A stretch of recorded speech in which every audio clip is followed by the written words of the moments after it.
नमस्कार भक्त हो. आज आपण जाणून घेणार आहोत श्री गुरुचरित्र पारायण करण्याचे संपूर्ण नियम, संपूर्ण विधी आणि त्यामागचे आध्यात्मिक महत्त्व. श्री गुरुचरित्र हे श्री दत्तगुरूंचे अत्यंत पवित्र ग्रंथ आहेत. या ग्रंथाचे पारायण श्रद्धा, नियम आणि शिस्तीत केले तर जीवनातील अनेक अडचणी दूर होतात. पहिलं म्हणजे पारायण सुरू करण्यापूर्वी काय करावे.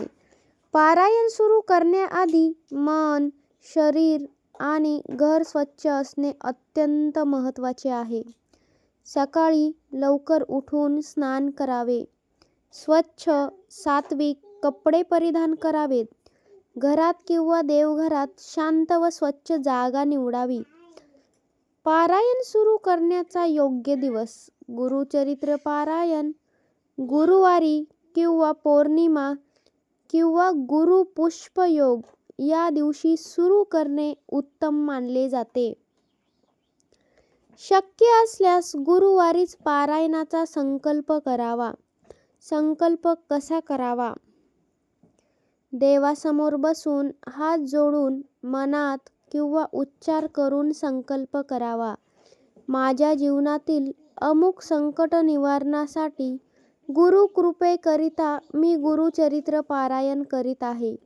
संकल्पाशिवाय पारायण अपूर्ण मानले जाते. पारायणाचे प्रकार तुम्हाला माहीत आहेत का? सप्ताह पारायण म्हणजे 7 दिवसांत पूर्ण पारायण करणे. 21 दिवसांचे पारायण, 1 अध्याय रोज हे पारायण आणि अखंड पारायण. आपल्या वेळेनुसार आणि श्रद्धेनुसार प्रकार निवडावा. पारायण करताना पाळावयाचे नियम. मांसाहार, चिकन, मटण, मद्य, तंबाखू पूर्णपणे खायचे टाळावे. खोटे बोलणे, घरात वादविवाद घालणे, क्रोध टाळावा.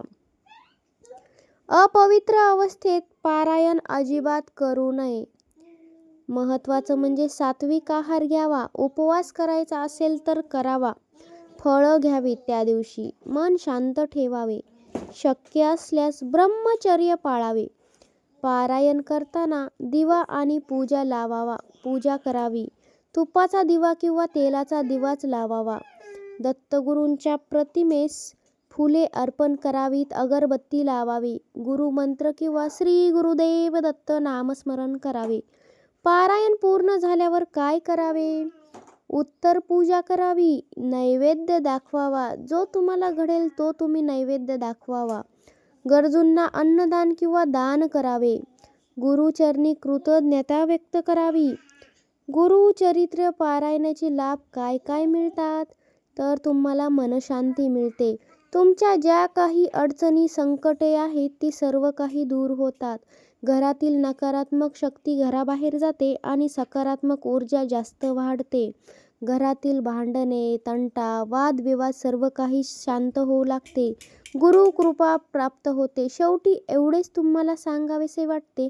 नियमांपेक्षा श्रद्धा मोठी आहे. श्रद्धेने केलेले गुरुचरित्र पारायण कधीही निष्फळ जात नाही. गुरुदेव दत्तांची कृपा सदैव तुमच्या परिवारावरती टिकून राहावो हीच माझी गुरुदेवांकडे नम्र विनंती. धन्यवाद. श्री गुरुदेव दत्त.